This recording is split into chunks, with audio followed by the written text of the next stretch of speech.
వేదవతి గారొచ్చి చీరనందుకుంటేనే ఈ వ్రతం పూర్తయినట్టు. ఆమెమో రావడం లేదు. ఎవరైనా వెళ్ళి పిలుచుకురండి. ఇటువంటి సమయంలో ఎవరు పిలిచినా రాదు. అవును, ఆ దేవతే దిగువచ్చి పిలిచినా రాదు.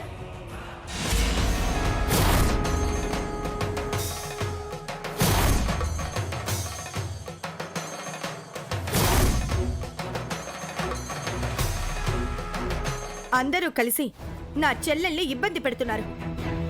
అత్త చీర తీసుకోకపోతే వ్రతం అంతా వృధా అయిపోతుంది.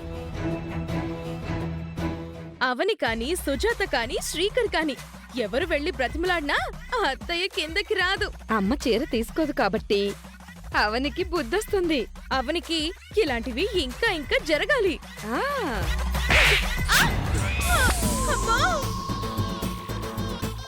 ఏమైంది? ఎవరు చెంప మీద కొట్టినట్టు అనిపించింది. ఇక్కడెవరు లేరు కదా. భ్రమ పడినట్టున్నావు.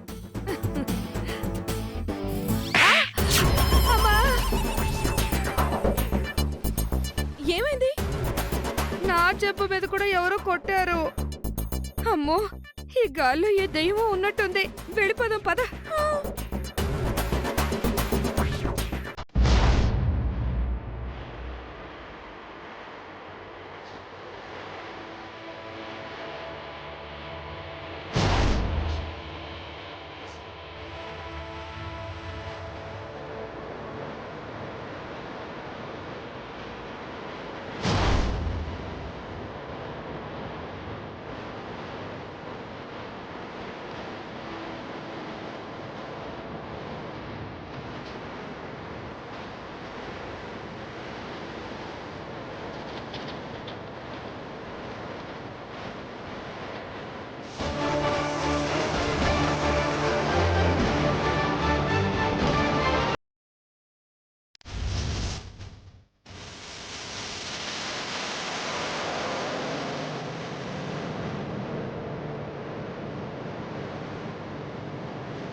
వేదవతి గారు రావడం లేదు, వీరెవరూ పిలవడానికి వెళ్ళడం లేదు. ఇలా ఎంతసేపమ్మా? ఏదో ఒక నిర్ణయం తీసుకోండి. మేము నిర్ణయం తీసుకున్నాం పంతులు గారు. అత్తయ్య అవని దగ్గర నుంచి చీరను తీసుకున్నప్పుడు మేం తీసుకోవడం అత్తయ్యను అవమానించినట్టు అవుతుంది. అందుకే అవనికి తిరిగి ఇచ్చేయాలనుకుంటున్నాం.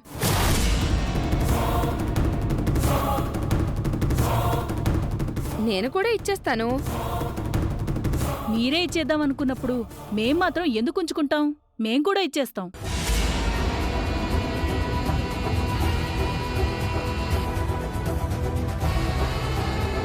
తీసుకో అవని. శభాష్, మంచి నిర్ణయం తీసుకున్నారు. ఇది చాలా అన్యాయం. ఇలా చేయకూడదు. మీ అందరికీ పాపం తగులుతుంది. ఏం కాదులే, నువ్వు తీసుకో అవని. ఆగండి, ఆగండి.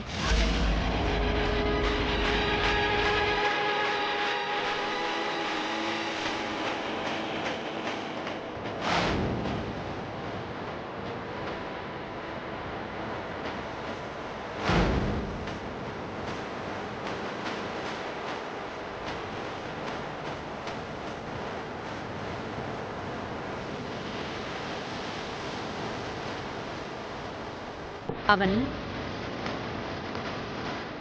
నాకు చీర పెట్టు.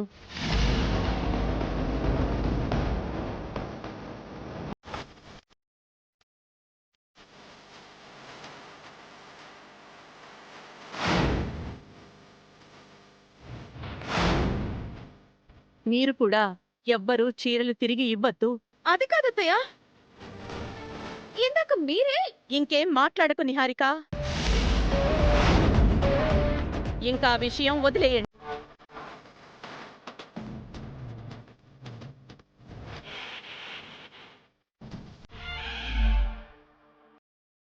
నువ్వు పెట్టమ్మా.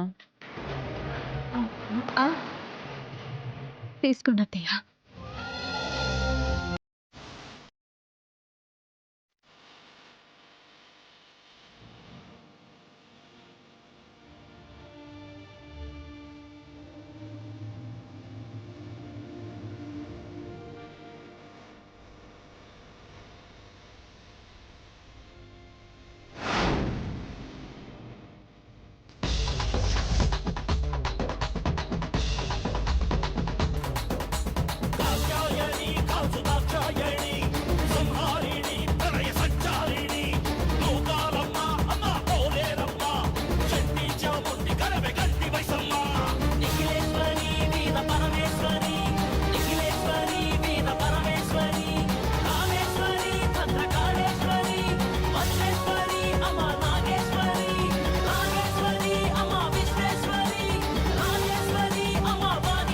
అప్పటి నుంచి ఇక్కడే ఉండిపోయానేంటి?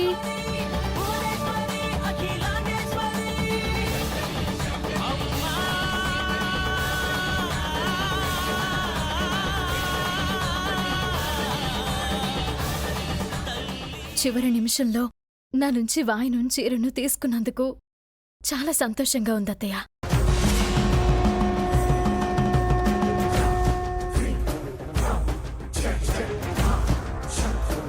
అమ్మవారు నా మొర ఆలకించారు.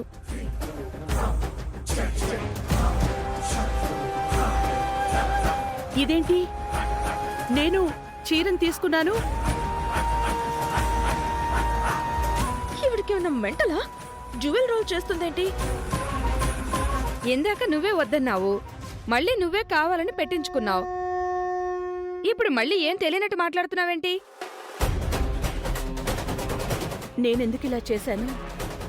ఏమైంది నాకు? ఏం అర్థం కావడం లేదు. అమ్మా, వ్రతం పరిపూర్ణమైంది. ఇక నేను బయలుదేరతాను.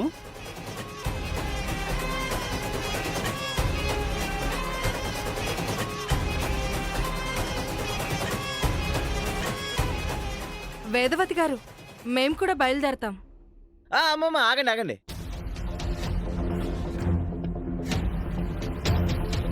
క్లైమాక్స్ సీన్ ఒకటి మిగిలిపోయింది, అది కూడా చూసి ఆ తర్వాత వెళ్ళండి. ఏంటది? Letter scene.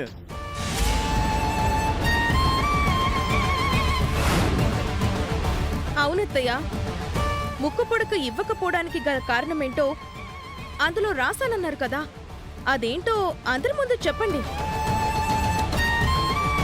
తొందరగా చెప్పమ్మా. వ్రతం మొదలైన దగ్గర నుంచి నా ధ్యాసంతా దాని మీదే ఉంది.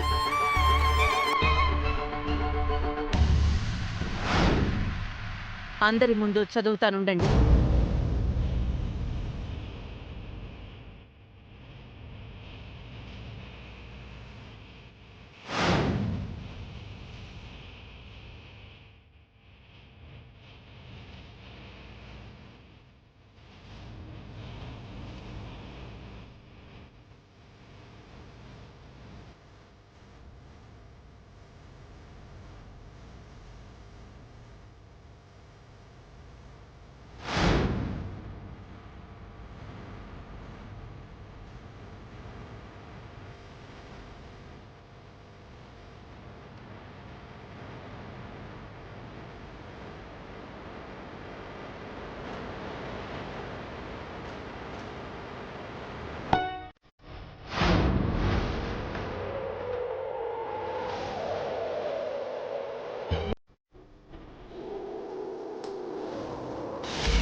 అయ్యయ్యో, ఇదేంటి ఇలా జరిగింది? అందులో ఏదో తప్పుంది, అందుకే అలా జరిగింది. అది కాలితే కాలింది. మీరు చెప్పండి అత్తయ్య గారు. ఆ విషయం చెప్పడానికి ఇది సరైన సమయం కాదనిపిస్తోంది.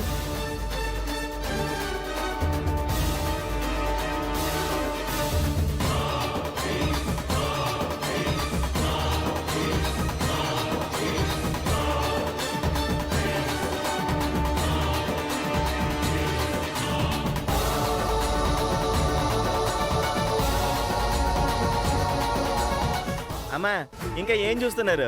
క్లైమాక్స్ కాలిపోయింది, బయలుదేరండి. మీకు ఇచ్చిన చీరను పట్టుకొని బయలుదేరండి.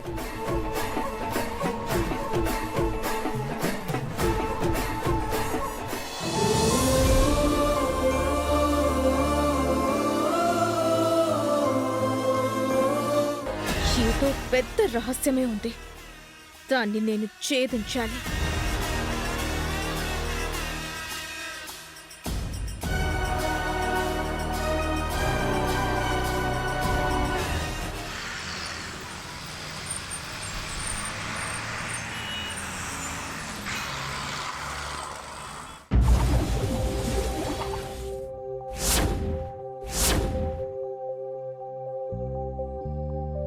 మన ఊరి పరిస్థితిని వివరించి వేదవతి గారిని వీలైనంత త్వరగా రమ్మని చెప్పాం. అయినా ఇంతవరకు ఆమె దగ్గర నుంచి ఎటువంటి కబురూ లేదు. నిన్న కూడా మరొక రైతు ఆత్మహత్య ప్రయత్నం చేశాడు. ఆలస్యం అవుతున్న కొద్దీ ఇంకెంతమంది చావులు చూడాల్సి వస్తుందో. ఒకసారి వేదవతి గారికి ఫోన్ చేసి ఎప్పుడొస్తారో అడగండి. అలాగే.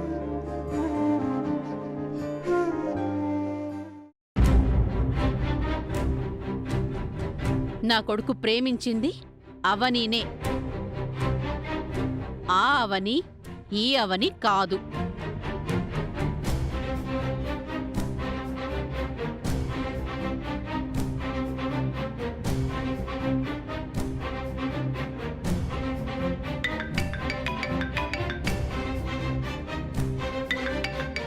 నానమ్మ, నీకు ఫోన్ వచ్చింది.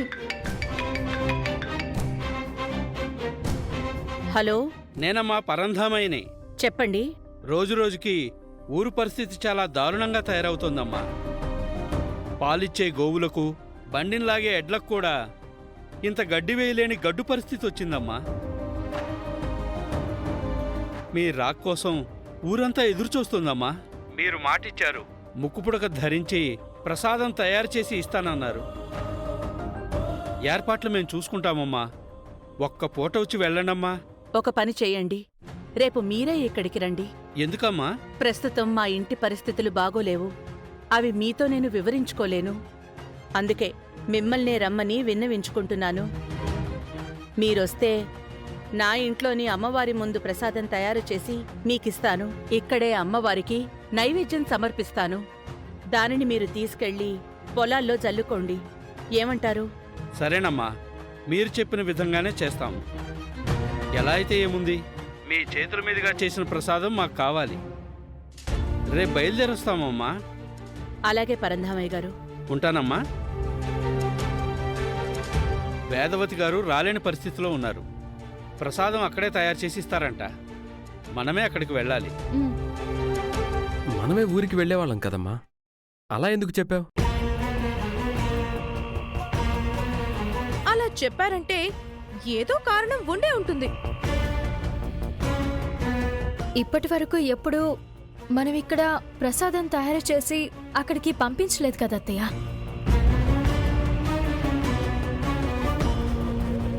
ఊర్లోనే గుడి దగ్గర చేయడం వేరు, మన ఇంటి దగ్గర చేయడం వేరు కదా. అక్కడి మహిమ వేరు కదా నానమ్మ. అమ్మవారు ఏ రూపంలో ఉన్నా, ఏ పదార్థంతో చేసినా ఒకటే అన్నావు కదా. మరిప్పుడు ఇలా ఎలా మాట్లాడుతున్నావు?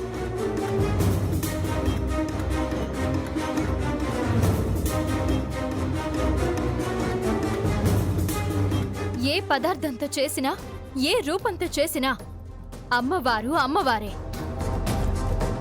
ఏ రకంగా కొలిచినా అమ్మవారే అవుతుంది.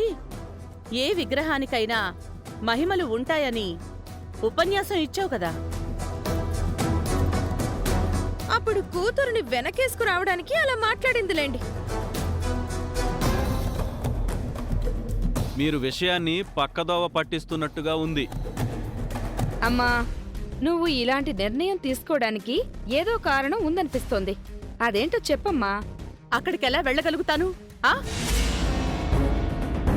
మీలాంటి జాతకం కలిగిన వారసురాలు వచ్చింది కదా, మీ మనవరాలితో ఎందుకు ప్రసాదం చేయించడం లేదో అని అడుగుతారు. వాళ్ళకి నేనేం సమాధానం చెప్పాలి?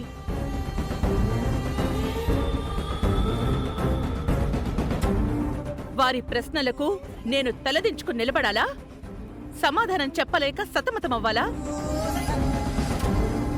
ముఖ్య కారణం ఏంటంటే, ఇదిగో అక్షయ్తో ప్రసాదం చేయించడం నాకిష్టం లేదు.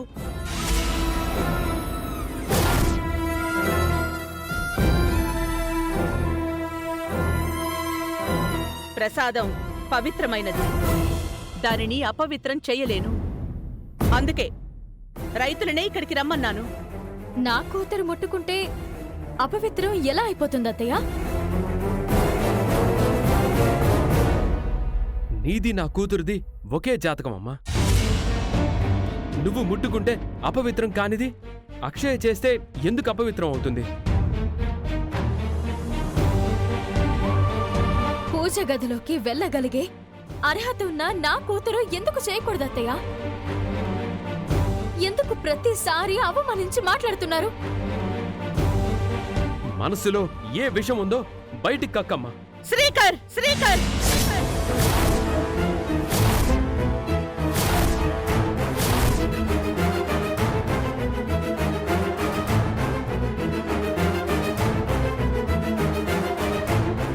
నువ్వు తల్లితో మాట్లాడుతున్నావన్న విషయం మర్చిపోకు.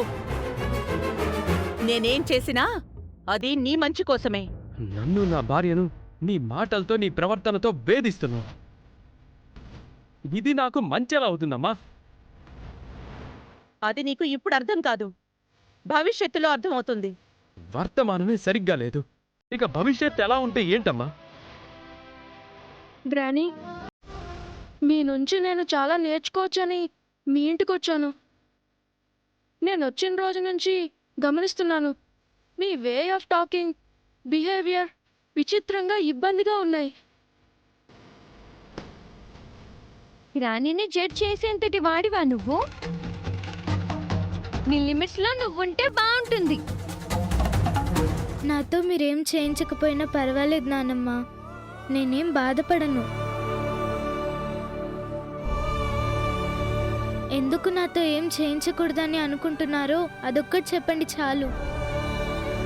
అందులో తప్పేదైనా ఉంటే తెలుసుకుంటాను, సరిదిద్దుకుంటాను. నువ్వు మా పాలిట వరానివి కావు, శనివి.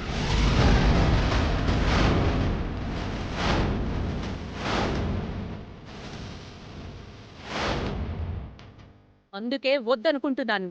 వేదా, వేదా!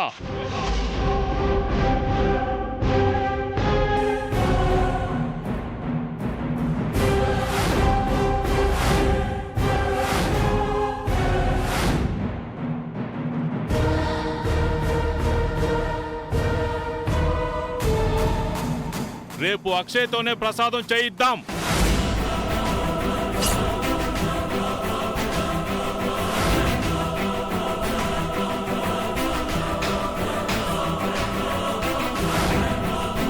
రేపు రైతుల సమక్షంలో అక్షయ ప్రసాదం తయారు చేస్తుంది. ఇక ఈ విషయం గురించి వాదనలు ప్రతివాదనలు ఏమి వద్దు. అది కాదండి. నువ్వింకేం మాట్లాడుకో, ఇలా రా.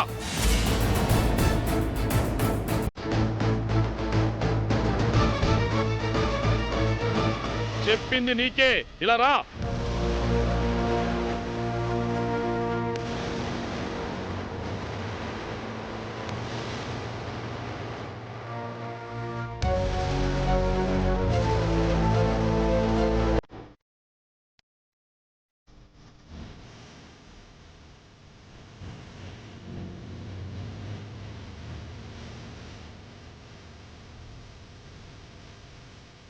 నేనన్నది అమలు జరుగుతుంది. అమ్మ అవుని, రేపు అక్షయ్ నువ్వు సిద్ధం చేయమ్మా. అలాగే మావయ్య.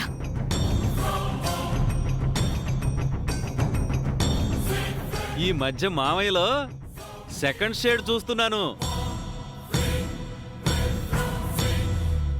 ఆ అమ్మవారే మీ తాతయ్య నోటి వెంట మాట పలికించారు తల్లి.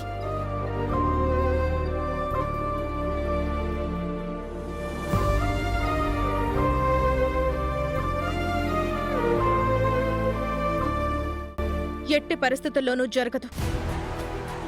అత్తయ్య ఒప్పుకోదవని. అయితే ఖచ్చితంగా జరిగి తీరుతుంది. అమ్మవారి కృప ఉంటే ఎవ్వరూ అడ్డుకోలేరు.